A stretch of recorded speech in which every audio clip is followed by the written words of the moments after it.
Bonsoir à tous et à toutes, bienvenue chez Carive. Merci d'être venus nombreuses et nombreux ce soir pour accueillir notre 36e libraire d'un soir. Donc notre libraire d'un soir aujourd'hui est un homme qui nous enchante, qui nous bouscule, qui nous stimule avec ses critiques littéraires, qui nous fait découvrir, qui nous a fait découvrir beaucoup de très belles choses. Donc je pense qu'il y a beaucoup d'entre vous ici qui le connaissent, il est journaliste, critique littéraire à l'Humanité. On est extrêmement heureux d'accueillir Alain Nicolas ce soir. Je profite simplement de cette introduction pour dire quelques mots sur nos prochaines rencontres. Simplement pour vous dire que demain soir... François Bunel. on accueille Loïc Merle pour la parution de son deuxième roman chez Actes Sud, Seul Invaincu. Que jeudi prochain, on aura la joie aussi d'accueillir Brahim Metiba pour Ma mère et moi, qui vient de paraître chez Mots Conduits. Et puis notre prochain libraire d'un soir, ça sera un duo de choc, donc Éric Bonargent et Gilles Marchand, le 6 mai prochain. Et ça sera aussi l'occasion de fêter la sortie du roman de Bolagno aux éditions du Sonneur. Et donc je laisse la parole à Alain. Alors, écoutez, je suis un peu intimidé pour tout dire, parce que moi j'ai l'habitude de faire ce travail-là par écrit. Je parle pas des auteurs, j'écris sur les auteurs, je parle avec des auteurs, plus exactement j'essaye de les faire parler, mais en parler comme ça, sans filet et en direct, c'est quelque chose de nouveau. Ce que je voulais, quand on m'a proposé de me livrer à cet exercice, auquel j'avais déjà assisté, avec de grands exemples, dont Claro qui est là. J'avais un filet, moi. Voilà. Donc, j'étais un peu embarrassé parce que l'idée, c'était évidemment pas de donner un aperçu de mon panthéon personnel, qui est à peu près le même que ceux de tous les amateurs de livres. J'allais pas me lancer dans une conférence sur Proust ou sur Beckett ou sur Joyce ou etc. Et j'allais pas non plus faire refaire à l'oral les derniers livres dont j'avais parlé, mes dernières découvertes. Et puis aussi le fait est que la plupart des gens que j'aime bien parmi les auteurs contemporains sont déjà venus ou ont déjà été présentés par d'autres. Donc ce que j'ai essayé de faire, c'était de vous parler des livres qui avaient un peu, au fil des années de travail, qui avaient un peu changé ma façon de voir la littérature, soit la littérature en général, soit la littérature d'un pays, et qui aussi pouvaient correspondre à des rencontres, à des moments un peu privilégiés de ma vie professionnelle. Et c'est pour ça que j'ai commencé par Arnaud Schmitt. On a marché sur la honte d'Arnaud Schmitt. Ça me permet de parler de quelqu'un qui a effectivement compté, et qui compte toujours, qui avait une émission à France Culture qui s'appelait l'Atelier littéraire et qui s'appelle Pascal Casanova, qui a été virée de France Culture parce qu'elle avait, après 25 ans de présence, elle a eu l'audace de demander un CDI. Et la réponse a été claire et simple. Voilà. Elle est aujourd'hui empêchée par la maladie d'exercer son métier, mais c'est quelqu'un qui est toujours actif, qui écrit toujours, qui a publié récemment un livre assez passionnant sur Kafka. Et c'est aussi à l'occasion de cette collaboration que j'ai pu être amené à travailler de façon brève et intense sur un certain nombre d'auteurs que j'ai pu après découvrir, relire et dont j'ai pu parler et faire découvrir aux gens qui ont lu mes papiers. Donc le premier d'entre eux, c'était Arnaud Schmitt. Alors Arnaud Schmitt, évidemment, c'est probablement pas une découverte pour beaucoup d'entre vous, mais ce qui est important, c'est qu'il est arrivé, d'une part, à cette occasion-là, aussi parce qu'il y a eu un effort important d'un éditeur, je dirais pas petit, mais disons de petit format, si on peut dire, qui n'est pas une maison, une puissante multinationale de l'édition, mais qui joue un rôle important, qui est Tristram, et qui est dirigé par Jean-Hubert Gaillot et Sylvie Martini. Jean-Hubert Gaillot étant lui-même un auteur et qui, je crois, est parfaitement cohérent. Il y a une grande cohérence entre ce qu'il écrit et ce qu'il édite, et c'est déjà rare, ce genre de choses. Et il a entrepris un projet de traduction et de réédition des romans d'Arnaud Schmitt qui ont pour certains été traduits, pour d'autres pas encore. Et s'il y a effectivement une présence d'un auteur comme ça dans l'univers français, c'est grâce à ce travail.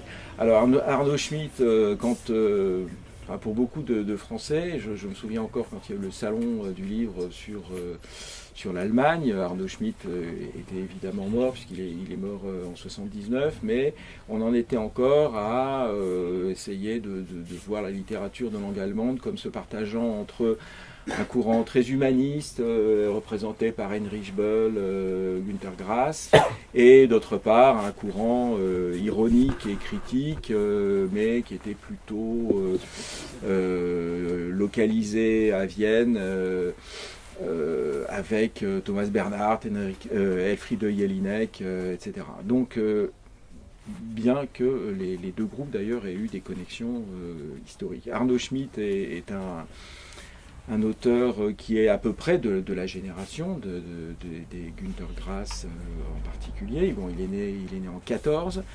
Il a fait la guerre, la Seconde Guerre mondiale. Il était silésien, donc il fait partie des gens qui se sont réfugiés ce qui était à l'époque la RFA. Et il a été très vite amené à avoir un regard très critique sur l'Allemagne d'Adenauer, disons, pour dire les choses rapidement, et en particulier la fiction de la fraternité allemande, de l'accueil des réfugiés de Poméranie, de Silésie, et tout en étant d'ailleurs en ne cédant pas aux tentatives de récupération qu'il y a pu avoir à un moment, parce que la jeunesse allemande, à l'époque du SDS, de Rudi Dutschke, ce qu'on appelait la génération des provos, donc des années 67-68, a refusé, a essayé de faire d'Arnaud Schmitt une sorte d'icône contestataire, et en particulier, et c'est aussi un mouvement qui a été assez fort en RDA, avec des gens comme Biermann et tout, qui ont essayé de tirer à eux. Arnaud Schmitt, ce qu'il a toujours refusé, non pas par anti-RDA, etc., mais surtout parce qu'il avait une conception très critique, assez individualiste, et en même temps ses projets étaient tout autres. Alors c'est un homme qui a d'abord, il faut le dire, qui a une double, une double tendance, une double postulation. D'une part, l'histoire littéraire, et notamment revisiter le romantisme allemand. Il assume totalement l'héritage littéraire allemand. Il a passé des années à écrire une biographie de Lamotte Fouquet, qui est un des premiers, c'est l'auteur d'Ondine, voilà, pour situer, donc qui fait partie du premier cercle romantique allemand dans les années 1803-1810 à peu près, et donc qui était considéré comme totalement ringardisé par les Allemands, ses contemporains, disons, et il a travaillé pendant des années d'une part à une biographie exhaustive de Lamotte Fouquet, qui est pas quelqu'un qui a une biographie passionnante par ailleurs. Voilà. Non, mais en essayant de fouiller, c'est un type assez bizarre, qui était d'origine française, d'origine huguenote française, qui a été qui s'est opposé aux armées de Napoléon, qui a été totalement récupéré par le pouvoir prussien. Et voilà, qui s'est marié 3 fois, et mis à part ça, il a eu un rôle important Bon, c'était un type très généreux qui a donné 3 fois sa fortune, soit à ses ex-femmes, soit à des enfants naturels, enfin bon, un type assez bizarre. Mais mis à part ça, il n'y a pas grand-chose à en dire. Il n'y a pas grand-chose à en dire. Sa bibliographie tient en 5 lignes, et évidemment, il a créé le personnage littéraire d'Ondine, qui est quand même un personnage extrêmement intéressant et qui a fait fantasmer pas mal de gens, et pas seulement à l'époque romantique. Et pendant le même temps, il a travaillé à une table de logarithme à 11 décimales. Voilà. C'est pas si compliqué que ça paraît. Oui, non, mais ça prend du temps. ça prend du temps. Voilà, il a fait des calculs en utilisant une série, une série qui coûte 12 ans. Voilà, un développement de fractions, etc. Donc il a passé plus d'une quinzaine d'années à faire des tables de logarithmes. Voilà, qu'il a vainement essayé de faire éditer, parce qu'il est évidemment tombé au mauvais moment, c'est-à-dire au moment où les ordinateurs pouvaient faire ça en une journée, quoi. Donc quand il a terminé. Mis à part ça, c'était un écrivain qui a aussi travaillé d'abord effectivement en essayant de réincorporer d'une part le romantisme allemand et la littérature populaire allemande et européenne et même américaine, puisque c'était un passionné de Fenimore Cooper, de Jules Verne, de Karl May, qui était un des grands auteurs de jeunesse allemand, qui a je dirais, éduqué la jeunesse allemande et parfois a été pas mal récupéré aussi, bien sûr, parce que c'était un des grands auteurs de récits d'aventure, d'histoires d'Indiens, Winnetou, etc. Et il a énormément, donc Arnaud Schmitt a beaucoup réincorporé tout ça, un certain nombre de mythes, en les tirant dans 2 directions.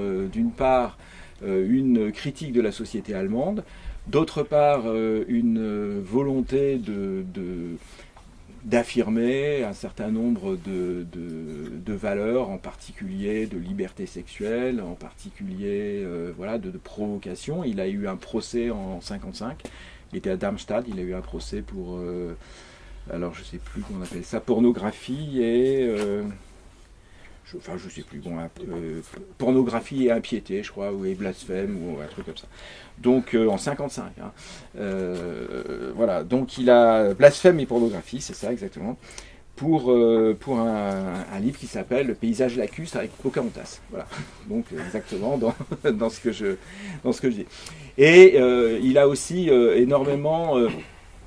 il s'est mis à travailler, à déstructurer ses romans, d'une part en les faisant tourner autour de 2 fils alternés.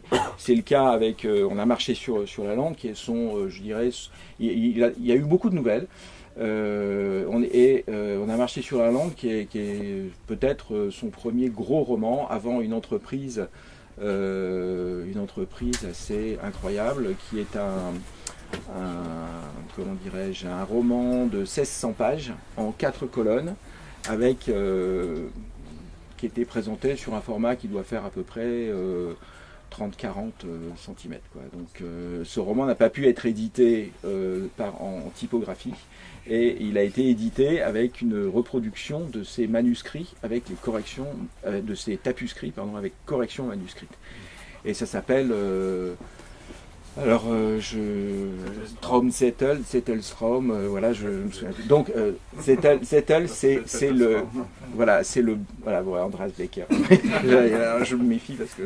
Désolé, ça s'appelle Zettelstrom. Zettelstrom, voilà. Donc, Zettel, c'est ce qui correspond en allemand au bottom de Sourire de la nuit d'été de Shakespeare.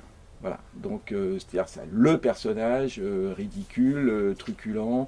Voilà, et donc c'est une sorte de monument dont la traduction a été commencée par Claude Rille, et Claude Rille est mort, il n'a pas pu continuer, c'était lui qui travaillait sur les traductions d'Arnaud Schmitt. Il y a eu un des derniers livres édités qui a été traduit par Nicole Thom, qui connaît beaucoup moins bien Arnaud Schmitt que lui, et je ne sais pas exactement où en est ce travail. C'est un travail monstrueux, déjà l'écriture était un travail monstrueux, On a des photos des boîtes de fiches. Je dirais que les fiches de Arnaud Schmitt tiendraient à peu près sur les dessus, vous voyez, des tables de livres, quoi, avec je crois qu'il y en avait. Alors il a commencé au bout de 3 mois, il avait 2000 fiches. Alors dans sa correspondance, il disait je travaille bien, j'ai de quoi faire à peu près quelques chapitres. Voilà, et donc il avait des boîtes et des boîtes. Et elles existent, puisque c'est un homme qui a choisi d'habiter, il était dans la lande silésienne, il a choisi d'habiter à Lunebourg, dans la lande de Lunebourg, à Barkfeld, qui est un endroit un peu désolé, d'après ceux qui y sont allés, et en même temps très propice à l'écriture, parce que c'est vraiment une sorte il y a une sorte de petit, c'était en tout cas une sorte de petit désert. J'ai regardé avec Google Earth l'endroit, effectivement, disons que les distractions, c'est pas ça qui risquait de le faire dévier de sa route. Voilà, alors on a marché sur la lande, c'est assez typique du travail d'Arnaud Schmitt, puisqu'on est à la fois dans l'intime et presque un peu ridicule. C'est l'histoire d'un couple, Karl et Hertha, qui sont en visite chez leur tante. Karl et Hertha, c'est un couple qui commence à battre un peu de l'aile. Hertha n'aime pas, c'est pas qu'elle aime pas Karl, mais elle aime pas vraiment faire l'amour avec lui, d'autant plus qu'il a l'habitude de parler sans arrêt pendant qu'il fait l'amour. Alors déjà qu'elle aime pas ça n'arrange pas les choses, parce qu'en plus, il arrête pas de parler, donc disons qu'elle s'y met pas vraiment, quoi. Et la tante essaye de les réconcilier, en leur faisant miroiter qu'ils pourraient venir s'installer dans sa ferme, etc. Ce que Hertha, l'idée même, je crois que la coince encore plus que d'entendre son mari parler. Et puis pour lui, pendant l'amour et pour lui changer les idées, il lui raconte une histoire de science-fiction qui se passe sur la Lune après une deuxième guerre mondiale. Les Américains et les Russes se sont réfugiés sur la Lune. Bon, il y a un côté faux amour dans l'histoire. Se sont réfugiés sur la Lune et la guerre froide continue, mais sur la Lune, dans des tunnels et dans des histoires de bases, etc. Donc c'est évidemment un truc. C'est une lecture là qu'il faut entreprendre avec, je dirais, sérieux et un bel esprit de détermination si on veut arriver au bout. Et en même temps, c'est assez hilarant, parce que on a quand même un aperçu de ce qu'est. Alors ce roman est sorti, alors je sais plus exactement quand. Il a été édité voilà. Il a été édité dans les années 60 par Nadeau. Par Maurice Nadeau, et il est paru en 60, je crois. Il est paru en 60. Voilà, donc c'est évidemment, c'était totalement quelque chose qui correspondait pas du tout à ce qui se faisait dans ces années-là, et puis ça correspondait pas du tout aux idées de la modernité littéraire de l'époque, qui étaient soit le nouveau roman français, soit les héritiers de Virginia Woolf ou de Faulkner ou de gens comme ça, soit des choses extrêmement formalistes qui pouvaient venir de Vienne ou des héritiers des formalistes russes. Et là, lui, il a fait quelque chose, on pourrait dire, si on voulait faire une formule médiatique, c'est l'ancêtre, c'est le pré-postmodernisme, quoi, si on peut dire. Voilà. C'est... je pense. Alors je vais vous en lire un petit peu un passage, parce que c'est assez difficile à situer. Donc ils sont là, ils sont dans la maison, et puis alors ça commence déjà par une sorte d'invocation au néant. Alors bon, je suis désolé, Andreas, je vais prononcer de l'allemand à la française. Ça commence par Nichts, Niemand, Nirgends, Niemals, c'est-à-dire rien, personne, nulle part, jamais. Et rien, personne, nulle part, jamais, c'est le bruit de la batteuse, parce que c'est les moissons, donc il y a une batteuse qui est là en train de battre le blé. Et pendant que madame s'ennuie et que monsieur essaye de se rabibocher avec elle, comme il peut. Et alors, j'ai noté le passage. Le passage. Alors, donc c'est Herta qui parle. Comment se fait-il qu'il soit... Alors, il a commencé à lui raconter une histoire qui se passe sur la Lune. Et donc il est... et elle lui répond. Comment se fait-il qu'il soit en maillot de bain là-haut, demanda-t-elle de mauvaise grâce, à la vue de la grande flaque qui se profilait. Je pensais qu'il ferait moins 100 degrés. Oh, mais bon, un effet de serre, s'admonesta-t-elle. Pas seulement, bel enfant, pas seulement. Et hop, franchir la Bérésina. Permets-tu que je te donne ma main en louage? Et je la lui tendis gracieusement comme pour un baiser par-dessus le fossé.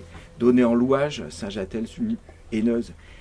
Mais elle s'en appara tout de même. Et hop, chut, mon âme sacrée se frise. Pas moi, mon cœur. Mörike. Alors, Mörike est un poète allemand, disons de la génération post-romantique, considéré comme un poète intimiste poète amoureux peut-être vu un peu mièvre aujourd'hui, mais qui avait quand même beaucoup de succès, et qui fait partie du panthéon de la poésie amoureuse et intimiste, avec un peu nostalgique aussi, voilà. Et elle frappait. Il avait aussi la folie des grandeurs, celui-là. Là, on bascule, on change de colonne, je vous montre. Alors, là, donc, on est sur la Lune. Puis je me saisis de la Magna Carta de notre existence, cette unique page tapée à la machine, une époque encore riche alors, tout au début. À la seule vue du papier, les buccinateurs de Georges s'enflaient. Donc tu veux pas le début? Moi par-dessus les lunettes, faut bien s'amuser. Charlie, si tu as quelque estime pour moi, dit-il épuisé, on plaisante pas avec ces choses-là. En outre, le début, je le sais presque par cœur. Je me défends, mais je sens venir le moment où je le saurai, et où je ne saurai plus que ça, conclut-il lugubre. Puis il souleva à peine le front en guise de défi. Et on revient à Lunebourg. Une époque riche en papier, demanda-t-elle méfiante. D'ailleurs, de quelle sorte d'atelier s'agit-il aussi? Un coup de balai, et le vent rassembla les feuilles autour d'elle. C'est toujours au moment utile qu'on a oublié la flore pour excursion. Mais on s'échinerait à mort pour tout identifier. Qui sait qu'a le temps pour ça? Alors, tout est écrit en phonétique, en plus. Voilà, donc, mais on s'échinerait à mort pour tout identifier. Qui sait qu'a le temps pour ça? Rentier à la campagne, ça oui. Tunen, l'état isolé. Tu vois, ça fait 2 faiseurs d'ardoise presque nus. Et on revient sur la Lune. Dans leur caverne atelier, je cherchais donc le passage en question et lu. Il faut fendre sur place l'ardoise en plaques tant qu'elle est encore ductile. Ça, c'est la tâche des ardoisiers qui sont ou bien les mineurs qui tirent l'ardoise cuivreuse de la mine, ou bien point de suspension. Plus loin, gémit-il. Ils accomplissent ce travail sur le billot à couper l'ardoise, un bloc de bois haut d'1,5 pied, sur la partie supérieure duquel se trouve découpé un morceau à angle droit.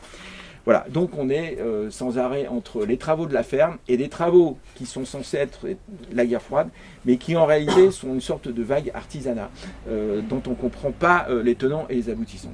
Voilà, et c'était, je dirais, le prélude à ce grand œuvre qui est donc Zettelstraum,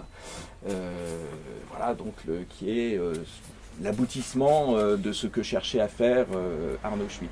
Par ailleurs, il a quand même fait des nouvelles, il a quand même fait des récits de science-fiction, disons, d'anticipation un petit peu dans le même esprit, La République des savants, qui était traduit chez Bourgois, et aussi des récits historiques et mythologiques. Il y a La montagne de Cosmas, qui est un truc qui se passe à l'époque d'Alexandre. C'est un livre très court, beaucoup plus abordable, et dans lequel il y a une critique ironique assez incroyable d'Alexandre au moment où il devient une sorte de dieu vivant, c'est-à-dire qu'il adopte les coutumes perses et il demande aux Grecs de se prosterner devant lui, alors qu'au départ, c'était quand même pas sur cette base-là qu'il les avait recrutés.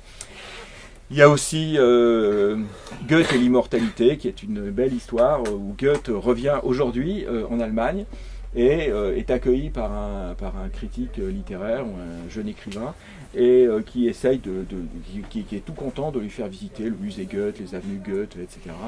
Et Goethe lui trouve ça tout à fait normal d'être immortel et d'être devenu l'icône de la littérature allemande.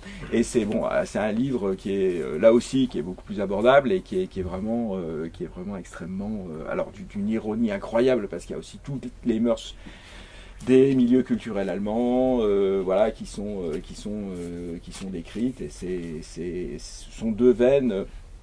Arnaud Schmitt a toujours pris soin d'avoir un travail qui à l'époque s'appelait d'avant-garde et qui est en même temps aussi un travail de critique qui pouvait être de critique ironique, de nouvelliste, qui pouvait s'adresser à tous. Voilà, j'étais un peu long sur Arnaud Schmitt parce qu'en fait, je pense qu'il y a beaucoup de livres, les autres livres dont j'ai parlé ont tous un certain nombre de connexions. Pierre Jourde tient encore. Comment ? Le record de Pierre Jourde au temps passé sur le premier livre tient encore pour l'instant, mais de justesse. Voilà, non, mais, pas tout à fait fini, mais ça va être, voilà. Non, mais j'ai dit ça parce que c'était un bouquin qui était important. D'abord parce que il faut lire Arnaud Schmitt, parce que c'est un univers. C'est un univers. J'ai essayé de parler des livres qui, à un moment ou à un autre, m'ont fait un petit peu, m'ont déstabilisé, m'ont fait un peu vaciller. Et je crois qu'il en fait partie. Au même titre, avec peut-être un peu moins de violence, c'est Rodrigo Fressan, qui n'est pas du tout de la même génération. Il est né à Buenos Aires en 63. Villa Matas dit il est né mort et s'est mis à vivre après. Donc c'est une anecdote réelle, c'est-à-dire qu'il a été déclaré mort à la naissance. Laissé sans soin, et puis quelqu'un est passé en disant mais en fait il est vivant. Voilà. Donc évidemment lui il accorde beaucoup d'importance à ça pour montrer voilà que en fait c'est une sorte être écrivain c'est d'une certaine façon être un fantôme. Alors il est venu au monde le jour où au moins à l'époque où Gombrowicz a quitté Buenos Aires. J'aurais pu aussi parler de Gombrowicz, mais bon. Mais j'ai pas encore tout à fait compris, donc voilà. En réclamant qu'on tue Borges. Voilà. Et que voilà, tuer Borges c'était le meilleur cadeau qu'on puisse faire aux écrivains argentins. Et bon, alors il assume pas tout à fait ça, mais c'est vrai que il fait aussi partie de cette génération d'écrivains d'Amérique latine qui n'ont eu de cesse que de tuer les pères du boom latino, etc. Et lui. Rodrigo Fressan, bon, évidemment, c'était plus à Garcia Marquez qu'à Borges avec qui il avait des comptes à régler. Et il a voulu opposer à ce qu'on appelait le réalisme magique, ce que lui a appelé l'irréalisme logique. Il a créé, c'est-à-dire que bon, il ne s'agit pas de faire des effets de réel et d'introduire dans du quotidien du fantastique, mais de se mettre dans un univers fantastique et de voir à quel point on peut rendre compte de la réalité réelle dans laquelle on vit, et en particulier de la réalité logique, c'est-à-dire la réalité des mots, la réalité des textes. Par justement le travail dans ce qui au départ est conçu comme un genre irréaliste, et en particulier la science-fiction. Il a dit plusieurs fois qu'il n'écrivait pas de science-fiction, il écrivait dans la science-fiction. Et en particulier donc dans des entretiens, enfin l'entretien que j'ai pu avoir avec lui, bon lui il était alors bon c'est au sujet de ce roman Le fond du ciel qui est paru alors en 2008 si ma mémoire est bonne, 2009 bon 2010 même, donc il a pris comme thème une histoire qui se passe entre deux écrivains de science-fiction, deux mauvais écrivains de science-fiction. Voilà. L'un est intuitif, l'autre est quelqu'un qui, au contraire, hyper organisé, travaille sur les vraisemblances technologiques, etc. Et ce sont deux écrivains qui se partagent, on va dire, la tenue de cette fiction. Rodrigo Fressan a beaucoup travaillé avec des nouvelles, des récits qu'il accumule et qu'il met sous un titre. C'est-à-dire ce ne sont pas vraiment des recueils, ce sont des sortes de romans dont voilà, les ressorts sont un peu distendus. Et bon, c'est ce qu'on trouve dans Vie de Saint, par exemple, c'est ce qu'on trouve dans voilà, la vitesse des choses, etc. Bon. Donc c'est un admirateur de gens qu'on aime bien et qu'on aime bien ici, Bradbury, Ballard, Dick. Stanley Kubrick, voilà, non, voilà. Oui, voilà. Et voilà, donc c'est un, voilà, Vie de Saint par exemple, c'est une histoire qui se passe au Vatican. Il y a eu un conclave qui a duré 6 mois. Après lequel on a élu un pape qui a pris le nom de Jésus II. Voilà, parce qu'il était le fait d'apprendre cette nomination l'a rendu complètement fou. Et voilà, donc et on envoie un chasseur de saints pour essayer de remettre les choses en ordre. Bon, c'est totalement hilarant. Il y a une réécriture de l'histoire sainte, bon, qui est très drôle. Et en même temps, il y a une sorte du chronique, voilà, alors là, on est dans le fond du ciel, donc une sorte de fiction, de bataille entre deux auteurs de science-fiction. Et donc je vous en lis une page. Quelqu'un un jour a affirmé que derrière tout écrivain de science-fiction, ou du moins les premiers, les écrivains de science-fiction originale, se cache toujours un scientifique frustré. Je n'en suis pas sûr, comme le prouve le cas d'Ezra. D'abord scientifique reconnu, puis agent traitant des dossiers classified, resté à jamais quand futur n'a plus été pour lui qu'une rampe de lancement vers un passé qu'il fallait modifier. Un écrivain de science-fiction frustré. Ezra, qui a décidé de renoncer à tout au nom de l'exactitude quand tu as disparu sans explication logique après la chute de neige. Cette fameuse nuit sans même laisser derrière toi un beau récit d'adieu, une amazing story, un weird tale ou un astonishing travel. Mais je m'avance sans savoir comment serpente mon histoire. Je ne sais pas où est sa tête ni où finit sa queue en sang à cause de toutes les blessures infligées par ses propres crocs.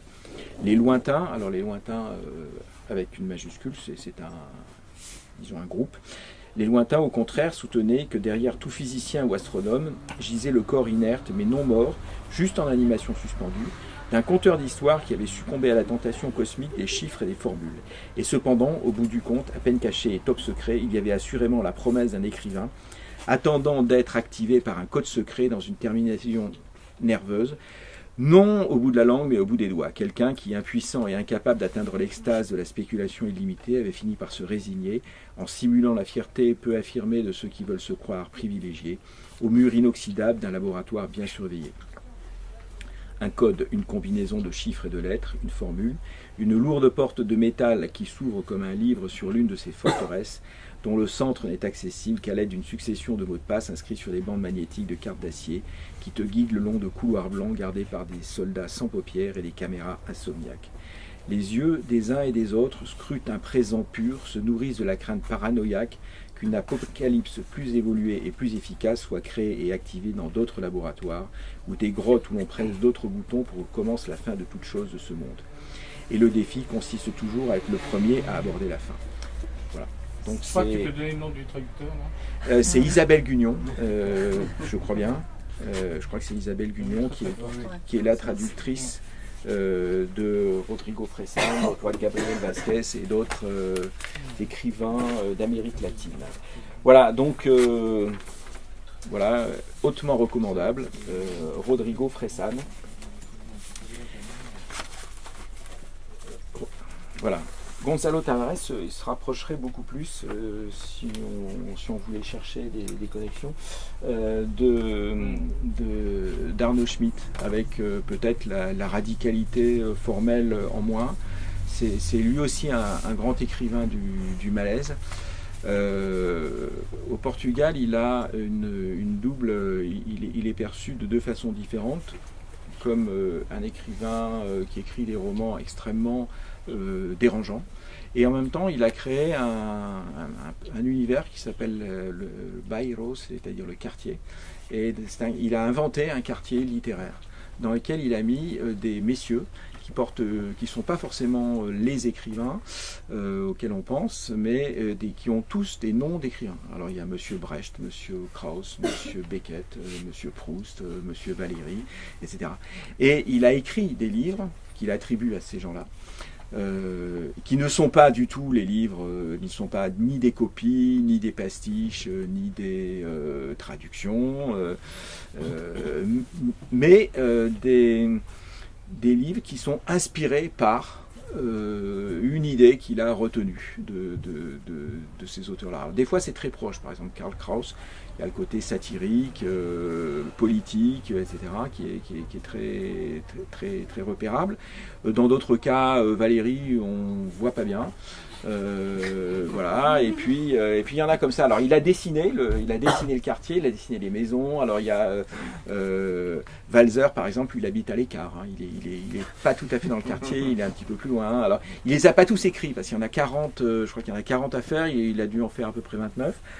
Et c'est des bouquins assez brefs. Et il y a une version pour enfants. Il a fait une version pour enfants. Et il est extrêmement célèbre au Portugal à cause de ça. Alors, personne en France n'a pris la responsabilité de traduire la version pour enfants, mais le quartier, le bairro est traduit par Dominique Nedeley chez Viviane Ami, et c'est le même traducteur qui s'est attaqué à ces romans. Il a commencé par une série de romans qui s'appelle le Royaume, dans lequel il y avait, le premier était Jérusalem, le deuxième qui a eu le prix du meilleur livre étranger en 2000 et quelques s'appelait Apprendre à prier à l'ère de la technique. Et c'est un roman qui a déclenché des enthousiasmes et des rejets incroyables, parce que c'est Tavares, c'est un type qui travaille sur la domination. Il travaille sur les mécanismes mentaux de la domination et surtout les mécanismes mentaux de la volonté de dominer. Et c'est-à-dire une sorte de comment on devient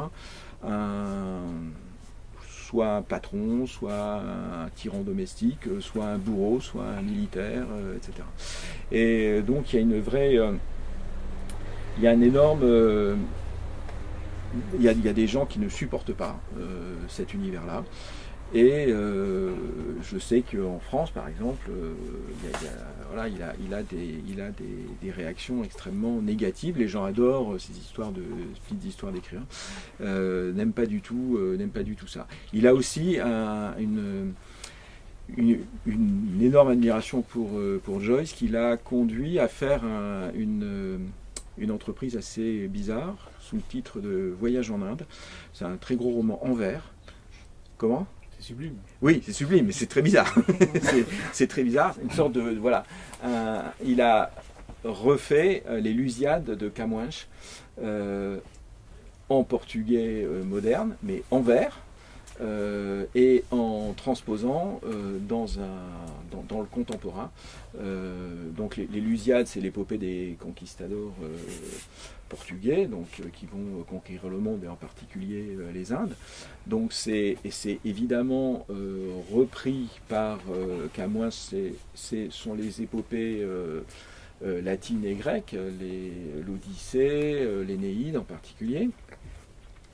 Et donc il y a déjà un premier niveau et il y a un deuxième niveau, donc qui est c'est cette réécriture contemporaine d'une réécriture datant du XVIe siècle. Et c'est un truc absolument fascinant qui là aussi peut laisser un petit peu sur le bord de la route les gens qui ne veulent pas s'y mettre.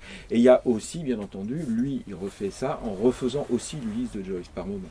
Donc il y a des passages qui se passent en Angleterre, qui sont vraiment, qui rappellent énormément l'atmosphère pas forcément d'Ulysse, mais aussi des gens du Dublin de Joyce. Alors je vous lis juste un petit mot, un petit passage. Voilà.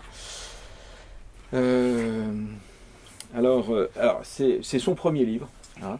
Un homme, Klaus Klumpf, et la machine de Joseph Walser. Bon, alors, Walser, bien entendu, alors, il aime bien introduire des personnages à consonance allemande, enfin germanique dans ses fictions, mais ça peut avoir trait à la guerre civile d'Espagne, ça peut avoir trait aux guerres coloniales, et c'est plutôt l'atmosphère des guerres coloniales portugaises en Angola et au Mozambique en particulier. Donc je vous en lis un. Klaus, c'est le personnage, c'est un fils de famille bourgeois qui dans une ville envahie par on ne sait qui, enfin bon, une sorte de pouvoir fasciste, bon, qui ressemble un peu aux franquistes par rapport à l'Espagne, se passe du côté de la résistance et, bon, pour ne rien vous cacher, après, la paix revenue, il redevient le féroce exploiteur qui était son père, qui lui était du mauvais côté, mais dont il a fini par éliminer, et puis dont il a repris l'usine. Alors Klaus avait les lèvres noires, maintenant c'est un héros là pour l'instant. Klaus avait les lèvres noires comme s'il parlait une autre langue. Il avait perdu sa patrie et depuis chaque mot ancien était devenu scandaleux. C'était des mots noirs qui lui brûlaient les lèvres. Klaus, quand il était jeune, était connu pour ses lèvres proéminentes, des lèvres indécentes comme disaient certaines filles. Klaus était en prison avec Xalak, l'homme qui salivait trop, l'homme qui lui avait bavé sur la nuque, l'homme fort de la cellule. Ils étaient devenus amis. Xalak était le plus âgé, il était le chef. Ils étaient depuis 7 ans dans la même cellule, ils parlaient. Les mots jaillissaient comme une inondation noire. Klaus était toujours grand, mais il ne parlait plus comme avant. Il avait été éditeur de livres pervers, mais cela remontait à l'époque où l'eau était neutre. Xalak disait « l'eau n'a jamais été neutre ». Klaus, quand il avait 20 ans, utilisait des jumelles pour espionner les femmes. Les lèvres ont noirci au même rythme que l'intérieur du corps, disait Klaus, presque amusé. De fait, il n'arrivait pas à comprendre ce qui était arrivé à ses lèvres. Les autres hommes lui disaient « tu as les lèvres noires » et il n'avait pas raison d'en douter. Une fois, il avait demandé à un garde de lui apporter une glace et il avait pu vérifier. Il avait bien les lèvres noires, une inondation noire. Il faut que je parle le moins possible.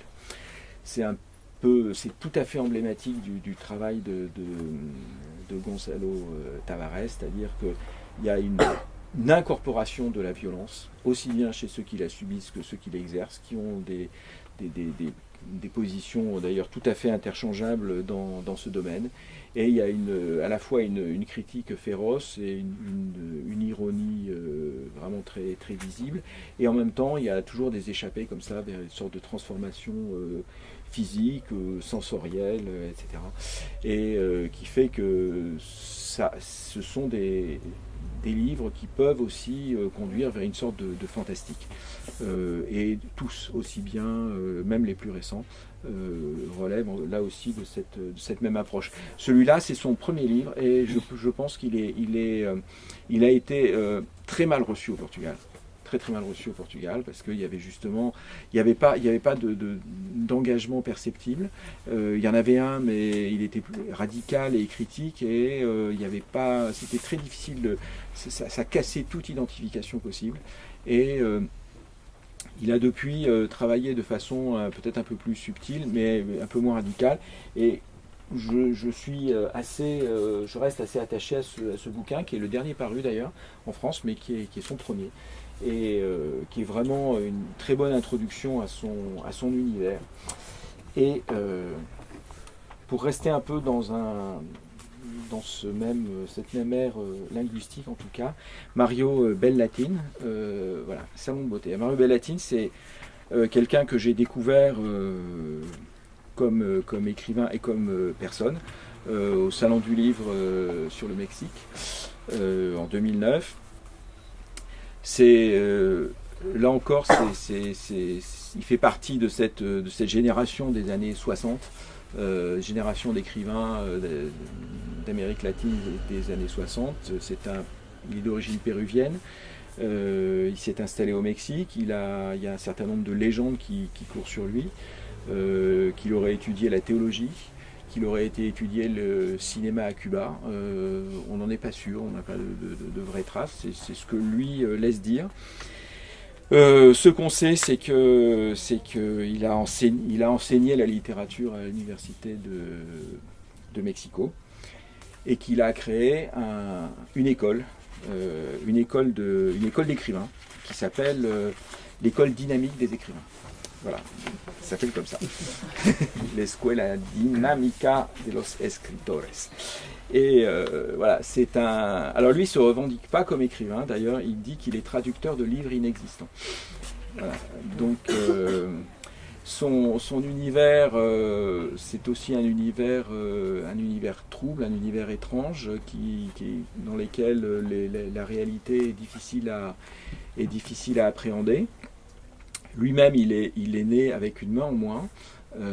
Et il s'est fait faire non pas une main artificielle comme c'est le cas de l'un de ses personnages, mais une sorte de crochet ouvragé, très grand, pas comme le capitaine Crochet, pas un petit crochet comme ça, mais un truc qui fait 20 cm de long, qui est un truc plat, enfin très en tôle, avec des incrustations et deux courbes, ça ressemble un peu à une clé de sol en fait. Et son grand passe-temps, c'est quand il fait les dédicaces, de garder son crochet sous la table, et quand il voit une jolie jeune femme lui veut tendre un bouquin, il sort le crochet, il attrape le bouquin, évidemment, quand elle a un mouvement de recul, ça sort. Voilà, on a les plaisirs qu'on peut. Et cela dit, c'est bon, l'infirmité, la difformité, le travestissement, la maladie, le jeu avec le corps dans tous ses états, ça fait partie d'un univers qu'il explore, qu'il travaille livre après livre, de façon plus ou moins continue. Avec il n'a pas un seul style, une seule façon de travailler le récit. Les leçons pour un lièvre mort, qui est l'un de ses derniers grands livres parus en français, au passage du Nord-Ouest, c'était assez fragmentaire, c'était 240 fragments, et dans lequel il introduit des écrivains, toujours. Alors ça peut être des écrivains mexicains, il y a Sergio Putol par exemple, mais ça peut être aussi, alors il a une vénération pour les écrivains japonais, pour Tanizaki, pour Murasaki Shikibu, pour Kawabata. Il aime bien travailler avec des listes aussi. Et il aime bien aussi les Russes, avec en particulier Gogol et Dostoïevski, en particulier le nez, parce qu'il a là aussi l'idée de ce corps qui disparaît, de ces parties du corps qui prennent leur autonomie, est assez pour lui, c'est quelque chose qui compte beaucoup.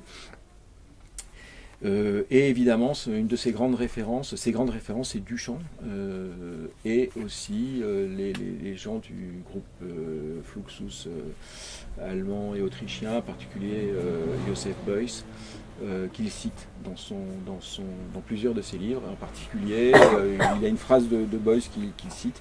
Le plus grand compositeur contemporain est l'enfant ayant absorbé de la thalidomide.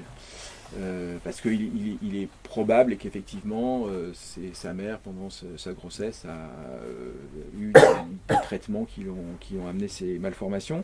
Il a écrit un livre qui n'est pas encore traduit en français, qui s'appelle Le Grand Vert, donc une allusion transparente, si on peut dire, à Duchamp.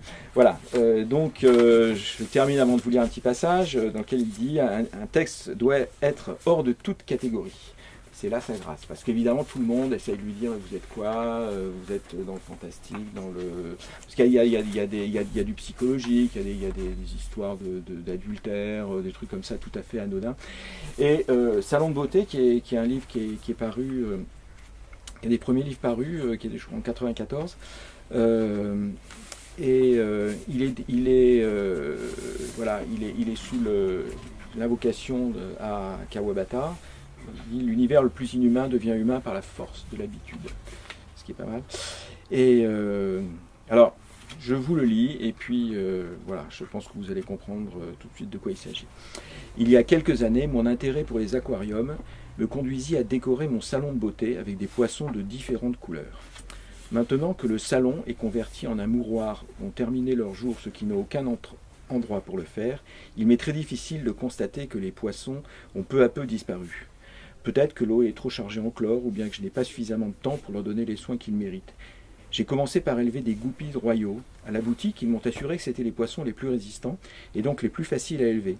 Autrement dit, les poissons idéaux pour un débutant. Ils ont de plus la particularité de se reproduire très rapidement. Les goupies royaux sont vivipares, leurs alevins peuvent survivre sans que l'eau ait besoin d'une pompe à oxygène ou même d'être changée. La première fois que j'ai mis en pratique ma passion, je n'ai pas eu beaucoup de chance. J'ai acheté un aquarium de taille moyenne et j'y ai mis une femelle enceinte, une autre encore vierge et un mâle à la longue queue colorée. Le lendemain matin, le mâle était mort. Il était couché sur le dos entre les pierres multicolores que j'avais disposées au fond de l'aquarium. J'ai tout de suite pris le gant en caoutchouc avec lequel je faisais les teintures des clientes et j'ai enlevé le poisson mort. Les jours suivants, il ne s'est rien passé d'extraordinaire. J'ai simplement essayé de donner au poisson la quantité correcte de nourriture afin qu'il ne fasse pas d'indigestion ou ne meure pas de faim. Le contrôle de la nourriture permettait en outre de maintenir l'eau cristalline en permanence. Mais quand la femelle enceinte a accouché, une persécution implacable a commencé. L'autre femelle voulait manger les petits. Cependant, les nouveau-nés avaient des réflexes rapides et puissants qui les sauvaient momentanément de la mort. Sur les 8 qui sont nés, seuls 3 sont restés en vie. La mère, sans raison apparente, est morte quelques jours après. Cette mort fut très curieuse. Après son accouchement, elle demeura statique au fond de l'aquarium sans que son ventre dégonfle. J'ai dû de nouveau enfiler le gant que j'utilisais pour les teintures afin de récupérer la mère morte et je l'ai jetée dans la cuvette des toilettes qui se trouve derrière le hangar où je dors. Mes collègues de travail n'ont jamais approuvé ma passion pour les poissons. Ils affirmaient qu'ils portaient malheur. Je n'ai absolument pas prêté attention à leurs propos, et avec le temps, j'ai acquis de nouveaux aquariums, ainsi que les ustensiles nécessaires pour que tout soit en règle. J'ai trouvé des petits moteurs oxygène en forme de coffre à trésor, oubliés au fond des mers. J'ai aussi déniché des petits moteurs en forme d'homme-grenouille, dont les bouteilles lâchent des bulles de manière constante. Quand j'eus enfin acquis certaines connaissances grâce aux goupies royaux que j'achetais, je me suis intéressé à des poissons dont l'élevage était plus difficile. J'étais très attiré par les carpes dorées. Je crois que c'est dans cette même boutique que j'ai appris que dans certaines cultures, le simple fait de les contempler était un véritable plaisir. J'ai commencé à éprouver la même chose. Je pouvais passer des heures à admirer leurs reflets, les reflets de leurs écailles et de leur queue. Plus tard, quelqu'un me confirma que ce type de passe-temps était une curieuse distraction. En revanche, la quantité croissante de personnes qui viennent mourir au salon de beauté ne me paraît pas du tout être une distraction. Elle ne se limite plus aux amis dont le corps est habité par un mal avancé. Ce sont en majorité des étrangers qui n'ont aucun autre endroit pour mourir. À part le mouroir, leur unique alternative serait de périr dans la rue. Aujourd'hui, il n'y a plus que les aquariums vides. Ils le sont tous, à l'exception d'un seul dans lequel j'essaye de maintenir coûte que coûte un semblant de vie. Voilà, donc c'est l'univers de Mario Bellatine. Voilà. Et voilà, c'est un coiffeur travesti dont le salon de beauté se transforme peu à peu en mouroir et dont les aquariums se vident. Et bon, évidemment, je ne vous lis pas la fin parce qu'il y a une énorme métaphore qui est assez facile d'ailleurs à décrypter. L'éditeur, c'est ? Et l'éditeur, c'est Christophe Luquin, qui a retraduit, alors récemment, lui-même d'ailleurs, Christophe Luquin, oui, qui a retraduit lui-même Salon de beauté, qui était paru chez Stock, je crois, en 2000, je crois. On va continuer avec courage, enfin vous surtout. Avec joie. Voilà. Je vous dis quelques mots de Yoko Tawada. On va quitter l'univers latino, lusophone, etc. Pour parler de Yoko Tawada. Elle est de cette, là aussi, de cette génération des années 60. C'est une japonaise. Comme vous l'avez deviné, en fait elle est de nationalité allemande maintenant. Ses parents sont arrivés, elle était une petite ville, ses parents sont arrivés à la fin de la guerre à Tokyo parce que son père était, comme on disait, atteint de la maladie rouge. Alors, la maladie rouge, c'était pas du tout une conséquence de la bombe atomique, et la maladie rouge c'était le communisme à l'époque, c'est comme ça qu'on appelait ça. Elle a grandi dans cet univers-là. Elle a beaucoup voyagé dans les démocraties populaires, comme on disait, en URSS et en RDA. Elle a appris l'allemand et elle s'est fixée en RFA bien avant la chute du mur. Et on lui doit donc elle a appris l'allemand de façon un peu sauvage en fait, parce que c'était et elle a essayé de passer son gros problème était évidemment ce changement d'écriture, et comme elle apprenait plusieurs langues disons indo-européennes, on va dire, en même temps, elle est arrivée à faire des espèces de connexions qui l'ont à la fois ébloui, dit-elle, et puis parfois beaucoup gêné. Par exemple, dans le mot Klavier en allemand, elle lisait la vie au milieu.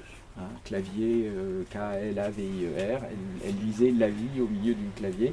Donc ce qui a développé un peu un sens des trouvailles linguistiques, et en même temps qui lui a un peu compliqué l'apprentissage des langues.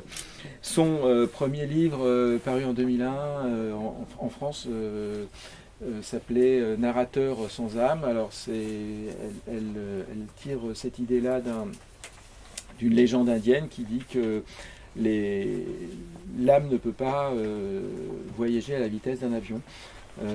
Et donc les gens qui voyagent en avion arrivent avant leur âme. Et c'est ce qui fait qu'ils ont tous l'air mentalement. Ils ont tous l'air mentalement. Voilà. Ils sont désorientés mentalement. Et elle en a même d'ailleurs, donc elle ne prend pas l'avion. Elle voyage de l'Allemagne au Japon par le transsibérien, et même elle a considéré d'ailleurs que même le transsibérien voyageait plus vite que son âme. Et donc elle explique qu'un jour qu'elle était arrivée avant son âme, qu'elle était repartie, qu'elle l'a croisée. Elle l'a croisée sur le chemin du retour. Voilà. Donc c'est quelqu'un qui a là aussi, comme tous les autres en fait, et c'est là justement des connexions que j'ai vues un peu après coup, qui se sont faites un peu sur ces notions d'identité, d'âme et de corps. Elle, dans un entretien que j'ai eu avec elle expliquait qu'en japonais il n'y a pas de vous et de tu, mais anatta, un mot d'emploi assez rare pour signifier en face. Voilà. Celui à qui l'on s'adresse, celui qui est sur l'autre rive. Voilà, c'est l'expression qu'elle emploie. Donc elle est toujours un peu sur l'autre rive. Elle a après bon, c'est quelqu'un. Il faut quand même dire que c'est pas du tout en France. Elle est pas très connue, mais c'est quelqu'un qui est très reconnu aussi bien en Allemagne qu'au Japon. Elle a eu le prix Kawabata, le prix Akutagawa et le prix Tanizaki, donc ils sont deux prix importants au Japon. Et elle a eu la médaille Goethe et un autre prix important. Elle est tout à fait reconnue là-bas. En France, pas vraiment.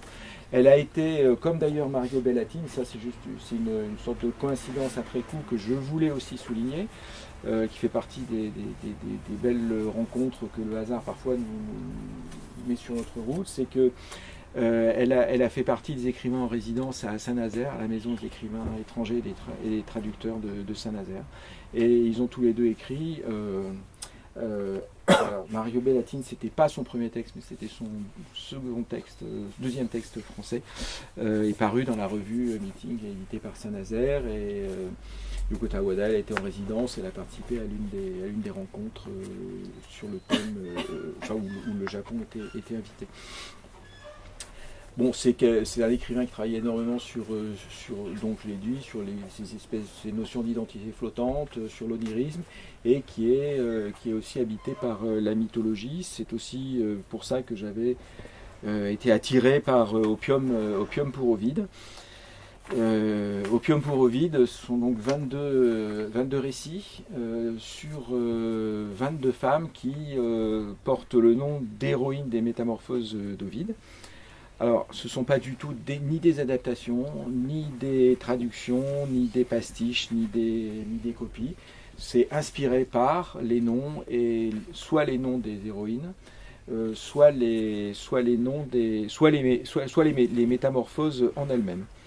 Dans certains cas, je ne suis pas arrivé à retrouver de quelle métamorphose il s'agit, parce que je pense qu'elle a dû inventer elle-même un certain nombre de métamorphoses supplémentaires.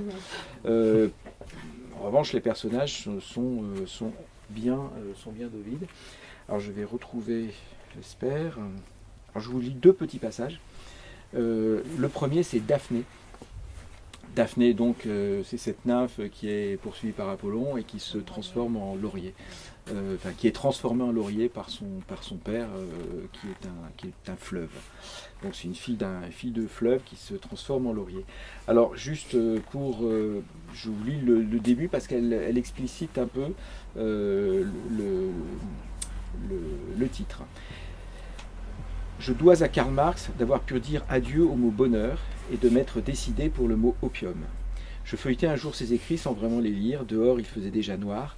Les pages luisantes avec malice attiraient les moucherons. Un moucheron disparut entre les lettres. Au même instant, une phrase me vola aux yeux. La religion est l'opium du peuple. Pourquoi jusqu'ici n'avais-je encore jamais conçu cette substance, elle aussi, comme une matière ?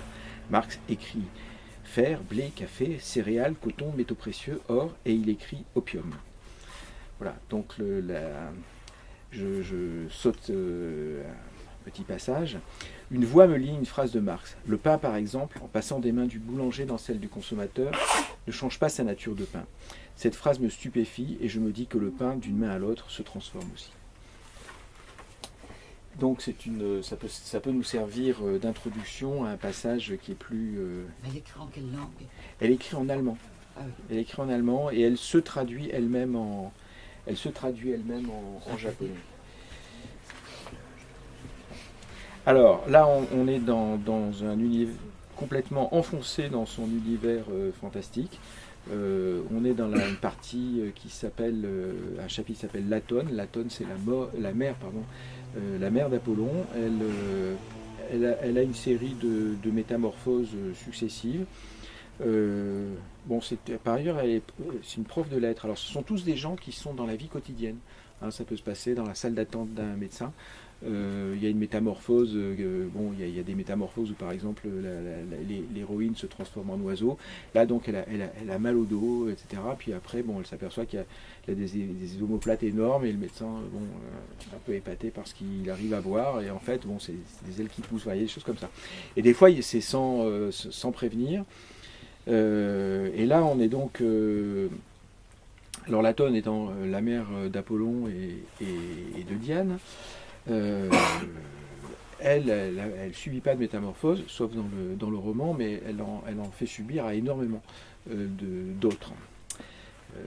Et là, on est dans une partie qui est complètement disjonctée par rapport à l'univers d'Ovide, mais là, il y a des connexions entre les métamorphoses et l'univers médical. Il y a des histoires donc, de salle d'attente, de chimio.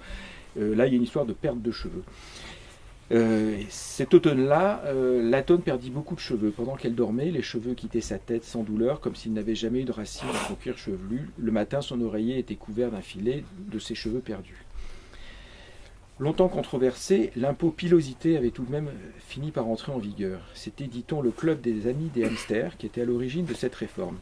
En effet, les amis des hamsters avaient toujours jugé injuste qu'on dût payer une taxe sur les mammifères aussi élevée pour les hamsters que pour les bergers allemands. Aussi avait-il proposé que le montant de la taxe sur les mammifères fût calculé en fonction de la surface corporelle des animaux. Le Trésor accepta la proposition, mais dut éviter d'employer la notion de surface corporelle qui aurait posé des problèmes pour cause de discrimination des gros. Quiconque évoque la surface corporelle manque de doigté politique. Ainsi, il naquit l'idée de parler de surface velue. Cette expression indiquait qu'il s'agit non des humains, mais d'autres mammifères. Ce faisant, on oubliait pourtant que de nos jours, les objets aussi peuvent être velus.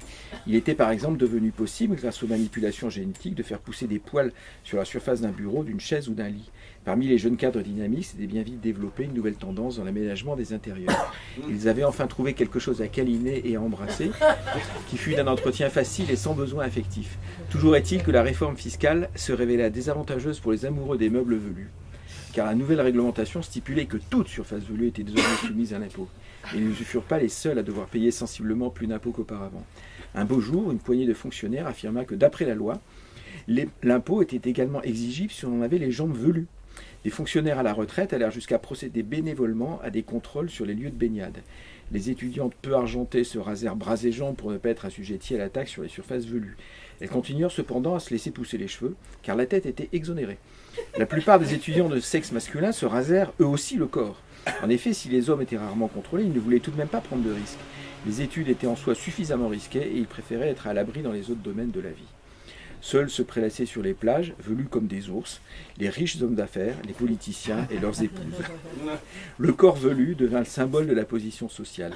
La pauvreté, elle, était nue, glabre et lisse. Parmi les décideurs, il était à la mode de faire pousser sur sa montre bracelet, sa calculette et ses cartes de crédit des poils de la même couleur de ceux de son corps.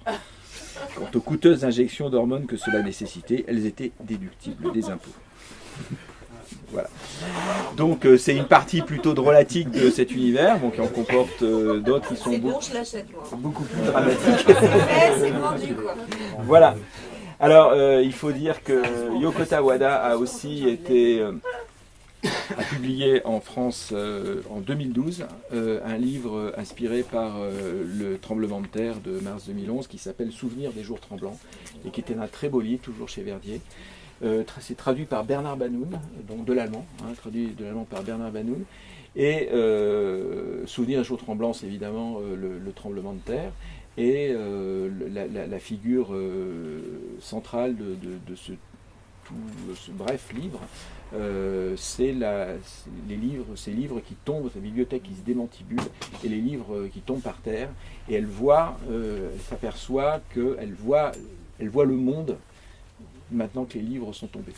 Voilà, donc il y a tout un travail justement sur la métaphore de la chute des livres. Et nous en arrivons à Corinne Aguzou. Alors, Corinne Aguzou, c'est quelqu'un, je dirais, que je n'ai pas réussi à rendre célèbre. malgré tous les efforts. Voilà, voilà. Mais je ne désespère pas, voilà. Et je compte bien sur la soirée pour repartir à l'assaut. Corinne Aguzou, c'est une prof d'histoire qui habite quelque part en Midi-Pyrénées, qui est édité aussi par Tristram. Et qui s'est mis à réfléchir un jour sur notre histoire et sur son histoire, puisque elle s'est rendue compte, nous on a tendance à dire qu'on est de la génération De Gaulle, si c'est moi, ou de la génération Mitterrand, ou Sarkozy peut-être pour les autres, voilà. Mais elle s'est avisée qu'elle pouvait plutôt se dire comme faisant partie de la génération Thatcher. Parce que le thatcherisme a pris racine aussi dans notre pays, je dirais au-delà de certaines différences politiques. Et donc elle s'était mise à réfléchir sur le destin de Thatcher et elle a conçu une fiction assez étonnante qui imagine, alors au départ, qui imagine que Thatcher, bon, elle était encore en vie quand le bouquin, quand elle a commencé son livre, mais comme vous savez, elle était devenue gâteuse, quoi, disons, voilà. Et donc, je dirais, inexploitable médiatiquement, quoi, si on peut dire. Et elle a essayé de la faire revenir sous forme de spectre vivant. Et ce qui l'intéressait, c'était de mettre Thatcher en présence de l'univers qu'elle avait contribué à créer. Et pour faire un peu contrepoids, elle a voulu faire revenir aussi quelqu'un de mort qui représentait l'esprit 68 que Thatcher a voulu éradiquer. Donc elle a choisi Janis Joplin et pour faire bonne mesure, Rosa Luxembourg. Donc Rosa Luxembourg, Margaret Thatcher et Janis Joplin se rencontrent de nos jours, enfin donc il y a 3 ans, voilà, quelque part à Paris. Et pourquoi, comment ça peut arriver? Parce que simplement il y a des acteurs, il y a un écrivain qui a écrit une pièce sur 3 destins de femmes, et en fait à force de les évoquer, de les incarner, la magie du théâtre les a fait revenir. Et donc elles reviennent, mais elles reviennent pour de bon, c'est-à-dire que les gens s'en aperçoivent, il y a des journaux télévisés, Rosa Luxembourg est là, et donc il y a une conférence de presse, parce qu'au bout d'un moment il faut quand même faire quelque chose. Et c'est vrai que c'est une info, quoi. C'est une actu. Voilà, il faut travailler la question. Et puis, comme elles sont pas si bêtes que ça, elles décident, Rosa Luxembourg et Janis Joplin, de faire une conférence de presse. Et donc, je vais vous lire la conférence de presse de Rosa Luxembourg. La conférence de presse de Rosa Luxembourg est un moment exceptionnel qui bouleverse les programmes télévisés. Plusieurs émissions spéciales lui sont consacrées, diverses personnalités sont invitées à débattre sur les plateaux en attendant la retransmission des images. Abdel, donc c'est l'un des acteurs, Abdel zappe sur différentes chaînes. La grande question qui traverse les débats est celle de son rapport avec notre temps, en italique. La majorité des conversations portent en effet sur les spectres historiques. C'est Laurent, dit Léonore en reconnaissant le présentateur des débats du siècle, qui doit recevoir prochainement Rosa Luxembourg sur son plateau. Il a un visage d'un ovale presque pur, des cheveux fins et clairs, des épaules et une bouche étroite, une quarantaine d'années, et le décor dans lequel il évolue, luminosité tirant sur les bleus, verts, rouges, violets, brillance du mobilier de type confort international, brouille sa personnalité, finit par le rendre inénarrable. Il explique que, comme tout le monde, il est surpris par les événements, qu'il serait vain de chercher à expliquer en ne disposant pas d'un recul suffisant. Il exprime cependant la nécessité de dresser un tableau exhaustif de ce qui se passe aujourd'hui. La plupart d'entre nous voient leurs anciennes croyances s'effondrer, dit Laurent, tandis que l'agitation sociale croissante nous paraît, selon le dernier sondage en date, positive et encourageante pour l'avenir. Le principal problème de la contamination par les rêves est qu'elle engendre des erreurs de jugement. On reste sur cette chaîne, dit Abdel. Notre perception de la réalité est déformée. Nous ne voyons plus les choses telles qu'elles sont, poursuit Laurent en lisant ses fiches. Il apparaît en gros plan, tandis qu'un écran vidéo placé au-dessus de sa tête renvoie l'image des invités assis autour de la table. Ils attendent sagement que leur tour de parole arrive. On les aperçoit de biais par un effet de dynamisme qui a sans doute été recherché, car l'écran monte de la gauche vers la droite, mais pour le téléspectateur, les invités perchés ont l'air plutôt penchés. Alors, donc... là, il y a toute une mise en scène de l'arrivée de Rosa Luxembourg. Et donc, elle arrive sur le plateau. Les premières images montrent Rosa Luxembourg en train de grimper les marches de l'escalier d'un grand hôtel parisien. Ceux qui ont vu la conférence de presse de Margaret Thatcher, parce qu'on a quand même fait une avant, mais reconnaissent les lieux. Ils sont en mesure de faire des comparaisons entre ces deux moments historiques et les deux femmes qui les incarnent. Mais le jeu des différences et des oppositions se révèle vite décevant. Si on peut effectivement se rappeler que Margaret Thatcher était vêtue d'une robe blanc crème provenant d'un magasin fréquenté par les classes sociales les plus élevées, on observe aussitôt que ce que porte Rosa Luxembourg n'a rien d'une antithèse Dior. Elle n'est pourtant pas habillée pauvrement ou habillée n'importe comment. Elle a un style à elle qu'on n'a pas le temps de détailler. Pas une clochard, mais quelque chose de céleste quand même, car le champ de la caméra s'élargit et nous sommes surpris de voir Janis Joplin grimper les escaliers à son tour. « Mais Janis n'est pas dans sa loge avec toi ?» demande Aznar naïvement. « Si, enfin elle y était, mais là, elle n'y est plus. » On n'a pas le loisir d'épiloguer sur la nature des apparitions, mieux vaut décider qu'on ne comprendra jamais qu'une infime parcelle de ce qu'elles sont et accepter ce que leur présence a d'étrange. Cela n'empêche pas Yvan de chercher des explications et de se perdre en conjectures sur le caractère volatile des fantômes. Mais personne ne l'écoute. Je saute quelques passages. Déclaration préliminaire, Madame Janis Joplin. Je sors d'une répétition, dit Janis tout en avançant avec ses lunettes roses.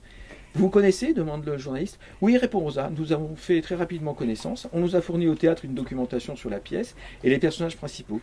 Nous avons toutes les deux été frappés par le fait que notre rencontre restait hautement improbable. Les scènes où j'apparaissais étaient distinctes de celles où Janis était présente.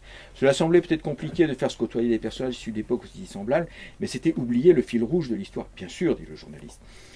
J'avais juste vu une photo de Rosa au théâtre, on s'est croisés par hasard, reprend Janis. Même pas une chance sur 1000 qu'on se rencontre un jour, et puis c'est celle-là qui se présente. Je sortais du théâtre, j'avais un air viscéral dans la tête, à casser les murs, le genre de morceau qui fait que je me réveille après en me demandant comment j'ai pu vivre sans avant. Et à ce moment-là, je tombe sur Rosa Luxembourg.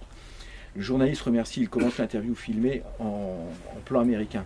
Les deux femmes sont à l'aise, c'est un grand moment, leurs déclarations sont émouvantes, elle vient de disparaître dans le salon où les journalistes les attendent.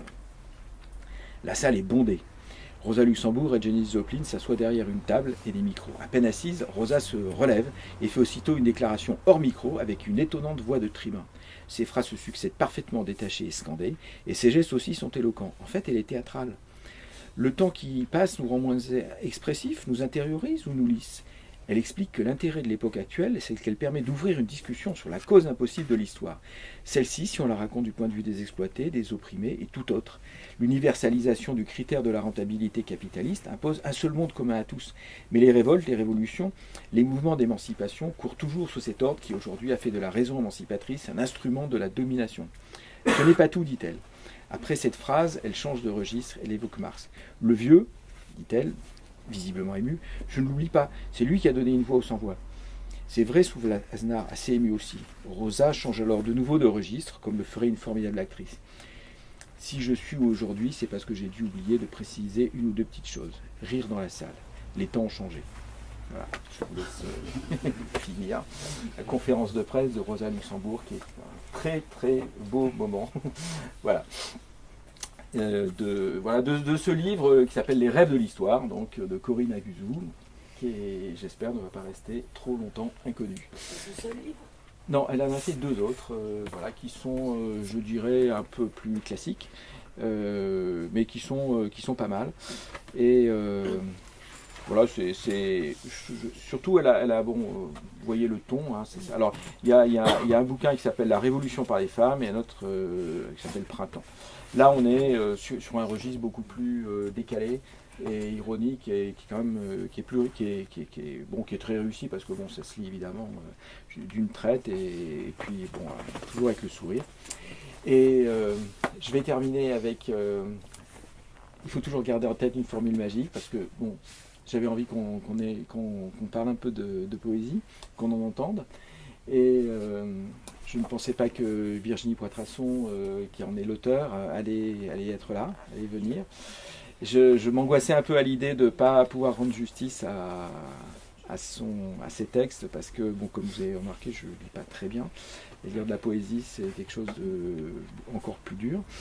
Et j'étais content de recevoir un jour ce texte, qui est publié aux éditions de l'Attente. Et je trouvais que d'abord le titre me semblait tout à fait résumer ce qu'on peut attendre de la poésie et peut-être même de la littérature. Hein, si vous avez bien vu les choix que j'ai faits, il y a quand même cette idée de la formule et de la magie qui est là. Et puis aussi parce que c'est une façon d'introduire un certain nombre de thèmes et de motifs de l'univers féminin dans celui de l'écriture, puisque bon, on y parle, on y trouve des ouvrages de fil, on y trouve du tricot, de la couture, et puis avec le fil on fait du tissage, on le tisse et on fait des textes. Et je pense que c'était une idée formidable de revenir à la fois, de peut-être mettre un certain nombre d'éléments du féminin sous cette forme-là, comme matrice et comme modèle de l'écriture et du texte. Voilà, et donc Virginie, elle n'a pas dit non quand j'ai posé la question de lire. Et donc elle va nous lire le passage justement qui commence, qui a pour titre ou sous-titre il faut toujours garder en tête une formule magique. C'est très court, je vous rassure. C'est pour moi aussi. Il faut toujours garder en tête une formule magique. En cas de grave danger, serrez les coudes, car tout commence à s'agiter, à s'intervertir. Les nœuds se dénouent, les tissus se distendent. La petite parade s'annonce, celle des pendants. Nous sommes nos propres pantins, savantes effigies. On s'aime tellement ainsi. Animé, inanimé, animé, inanimé, animé, inanimé. Switch on and off. Et puis, on se recolle. Mais avant, on a rampé, on a volé, on a nagé en profondeur, on s'est attaché. Attrapés au filet, nos sections, nos règnes se sont multipliés. C'est un tour à tour permanent. Un jour décapité, l'autre de plastique, le suivant de peluche, et puis de plumes, de poils, de chiffons. Nous aimons nos membres, ceux auxquels nous sommes rattachés. Eux aussi s'animent parfois. Celui auquel je suis le plus attaché est en tissu écossais, mais il y en a aussi à carreaux, en maille, de tricot, en laine, en coton filé, et j'en oublie. Ça défile ainsi cette parade fantasmagorique de nos propres monstres. Je continue ? Ah oui, Mon Dieu, excusez-moi. Ces corps aux têtes empeluchées, serrés les unes contre les autres, dépendant des appuis. De qui dans la gueule, duquel dans les griffes, sous les dents de combien, dans le bec d'aucun. Nous sommes pris au propre piège de notre carnaval, tête en bas, pendus par les pieds, totem titubant, sans grande protestation. Surtout passif. We seek only protection. Sous n'importe quelle forme, mais la plus animale qui soit. Écureuil, poule, rat, nounours, canard, renard, souris, corbeau, lièvre, perdrix, moineau ou lapin blanc, que sais-je. Il ou elle se sert plus encore contre lui ou elle, etc. La pantomime s'amasse de l'autre côté. Et invoquer encore la formule ne suffit plus à nous faire revenir. Nous sommes juste suspendus.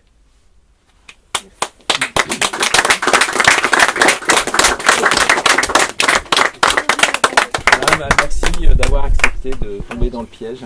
Et puis, voilà, et puis merci à vous.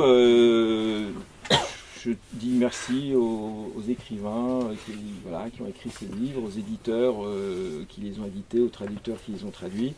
Et bon, si je n'ai pas explicité la cohérence qu'il peut y avoir, mais bon, je pense que vous aurez compris certaines déconnexions. Et puis merci à vous d'être là et puis de partager ce temps. Voilà. Merci beaucoup.